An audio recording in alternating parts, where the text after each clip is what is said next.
On Wednesday, June 7th, 2023, Tupac received his posthumous star on the Hollywood Walk of Fame.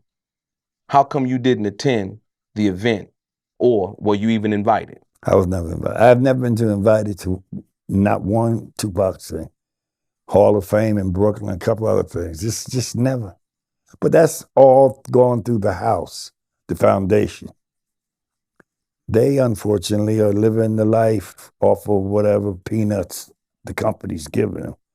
Then they're not, far as I can see, fulfilling any of his legacies. I think they started a clothing line one time. They had flowers, but it was ridiculous. He has no substantial reminder of his existence here on Earth. What have they done? That bullshit library that's lasted, what, 2-3 years?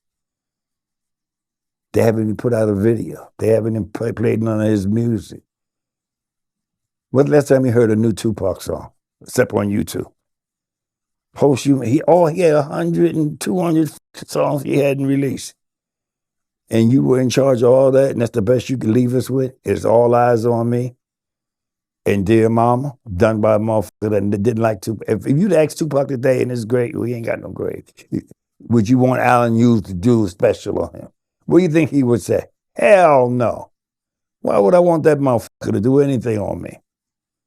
Not for nothing. I heard there for a Grammy or something.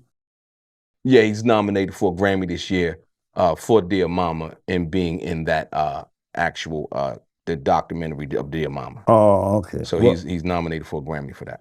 But the star thing, I think it's just ridiculous. I mean, that's what Tupac represented: a star on some concrete and a name in Oakland on a street sign.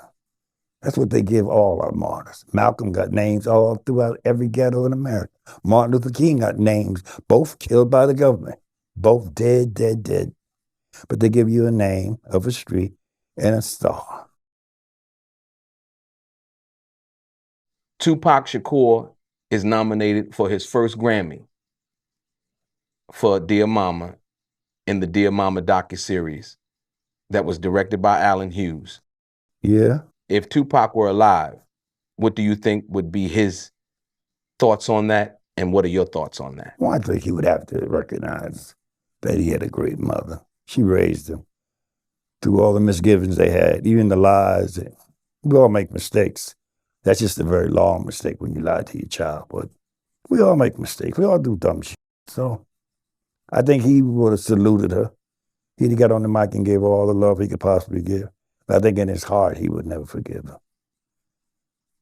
You know, none of us had really great parents. My father I didn't see for years, but he was my dad. When I saw him, he was my dad. That's just the way it was. He didn't have no father. My dad had no father. He never knew him, never saw him. He don't know what he saw. It takes a dad to raise a dad. You have to learn that shit. So you're basically saying your father didn't have a father. No, he was left on the doorstep. Right, so your father in fathering you didn't have a right. That's why I'm a little right. And then you basically saying in Tupac's life, based on the situation that happened between you guys, it was a continued. His mother left him on a thing when he was an infant. I don't even know her grandmother, so he doesn't. That side of the family I know nothing about. Aunts, uncles, cousins. You mean the Feeney side? No, my dad's Your side. dad's side, okay. So that's where he come, but he became a good man. He did what he had to do as a man. Bought a house. Was in the war. He drove behind Patton. You know, gasoline. He meant Patton Third Army running through New York. He drove the gas that supplied the tanks to Patton. To General Patton. Yeah. So imagine being shot at when you got a tank full of gallons of gas behind. That bravery. But you don't hear nothing about. Not a damn thing. Good man. Came home, had a job, truck driver, been all over the country. He's been in 46 states, except North Dakota, South Dakota, and Hawaii and Alaska. Taking people's furniture. United Airlines, somebody wants to move from Minnesota to California, it's in the truck. Be gone 2 weeks.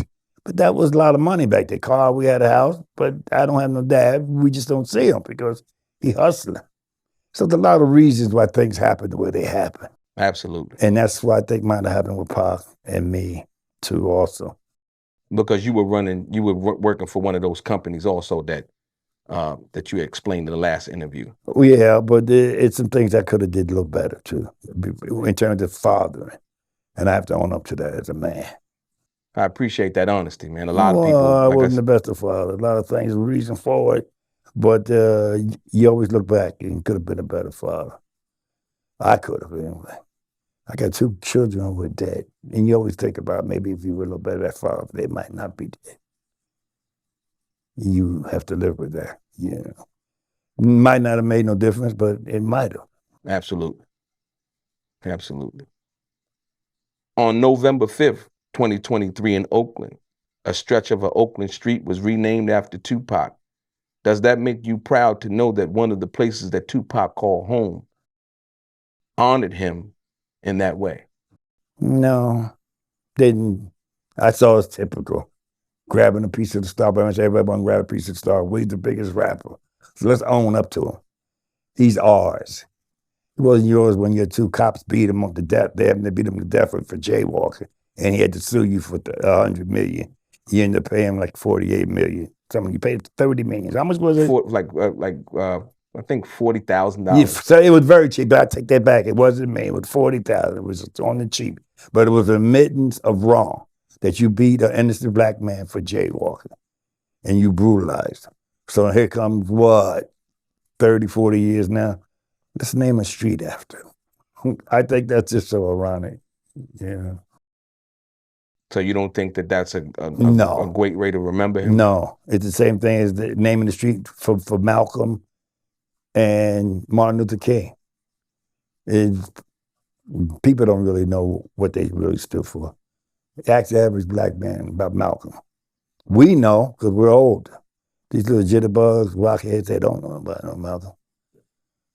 Ask them to be the stupidest rapper on the radio. They could recite that 100 times. So do you think that's intentional, that information being lost? Oh, of course it's lost. They're trying to take more and more away from us. They don't even want to teach why slavery. So what's that tell you? You got a point. Look at Florida. All the red states are going that way now. We did a lot of bad things, but we shouldn't tell them. we won't say what we did, how we took the land from the Indians, this and that. I ain't got to say it. Everybody knows. Some people call it progress. Other people call it genocide. That's how you look at it. Depending on what side you look at. Yeah. Like Thanksgiving means a lot to different people. Native Americans, they don't like no Thanksgiving. Black people, happy Thanksgiving. I can't say that.